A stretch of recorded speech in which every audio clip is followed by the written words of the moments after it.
এই যে আমরা এখন এর উপরে উঠছি, কৈলাস পর্বত। একটা পাথরই খোদাই করে কাটিং করে সমস্ত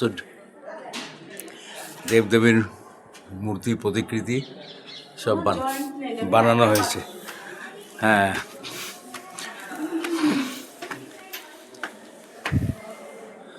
এই যে এইখানটায় বোধহয় জানলা যারা থাকে, এই যে দেবদেবীর প্রতিকৃতি।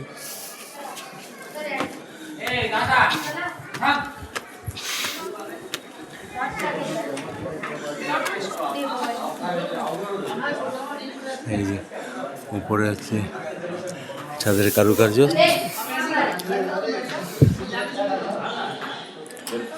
জুতো চপ্পল